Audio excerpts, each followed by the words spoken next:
Welcome to the Fitbit Marketing Project Plan, written, produced, and recorded by me, Katelyn Hansen. This is Fitbit's mission statement.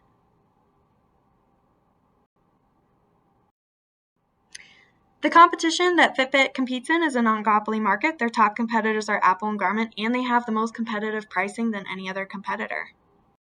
When we look at economy, you can buy Fitbit online or in stores, and they satisfy all the levels on Maslow's pyramid. And because of that, customers have a higher buying power due to the relatively low cost, and there's little cognitive dissonance left afterwards. Political factors. This basically means when you check that little box with Fitbit that says you agree to all their terms and conditions, you're agreeing to Fitbit, the third party that they lease to, and you knowing your information. There's an agreement that nobody else is going to know that, and they're not going to use that to market to other companies, but to improve their internal products, applications, things like that. It's important for employees to know that they're going to have to sign policies and procedures if they invent a new app, a new policy, procedure, things like that internally for Fitbit.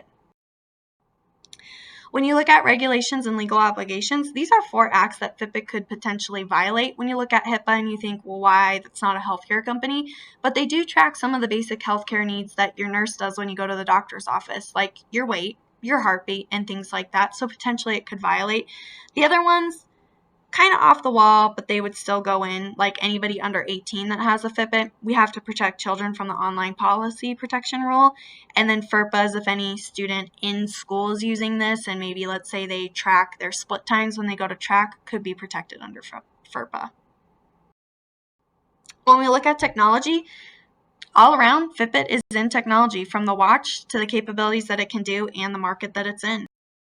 When you look at the target market under the sociocultural forces, you're looking at age 20 to 60, male, female, middle to higher income, people that want to live a healthier lifestyle, and they like that societal norm.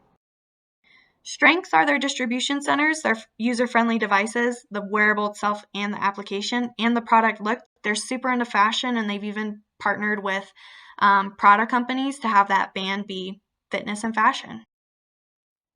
When you look at weaknesses, they lack the advanced fitness tracking capabilities of Garmin and the technology advancements of Apple. So Fitbit doesn't get into the nitty-gritty of split times and paces or let you respond to emails and text messages from their watch. It's more of just a notification. They also generate less revenue than their competitors, which could be bad when they need capital. Opportunities. Society itself, just wanting to live a healthier lifestyle and fighting obesity, gives Fitbit a good market. Fitness is a fad right now in the sleek and slender look that we talked about earlier. Also, they're sleeker and slender than their competitors, or they look exactly like the Apple Watch. When we look at threats, competitors are starting to copy the advanced look with their advanced technology. So everybody wants the fashionable thing with the most advanced technology capabilities. Also, another threat is that society eventually is going to get to a point where they're healthy and that they want to maintain that. So Fitbit's going to need to expand its tracking capabilities. The marketing objectives that I wanted to do when looking at marketing objective 1, I want Fitbit to gain another 100,000 followers on Twitter by the end of December in 2019. They have the most followers out of any of their competitors on Twitter and the biggest social media presence. So I'd like to see them gain more followers.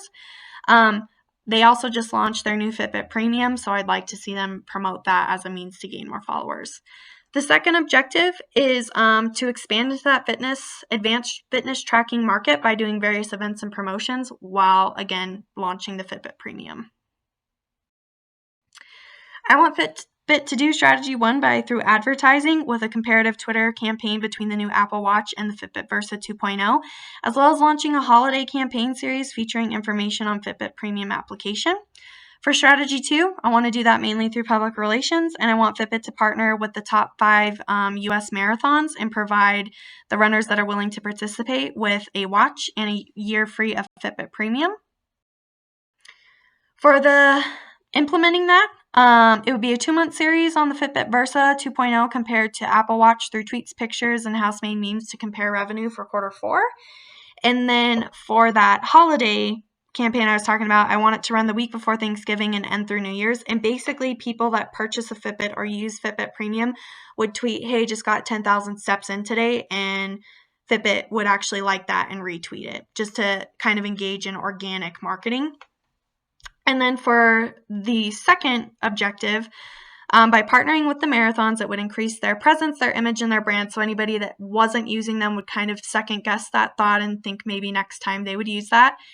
And yeah, all the participants would get the watch and the free trial for a year. And then at the end of the competition, it would do overall stats of like, on the Honolulu Marathon, there were over like 20,000 miles ran by all the participants, things like that. Evaluate this, essentially pulling reports. So when you look at Twitter, see how many followers you had on the 1st of December, see how many followers you have in January, subtract January from December, see how many you made, and then specifically pulling Twitter analytics to kind of dive into the nitty-gritty. And then for objective 2, again, just pulling reports. So tracking the overall numbers that were given away, their activity levels, things like that, and just pulling reports to get into the nitty-gritty of like to track which campaigns and things work the best. That is my overall presentation. This is the end, and thank you for listening to my Fitbit marketing project plan by me, Katelyn Hansen.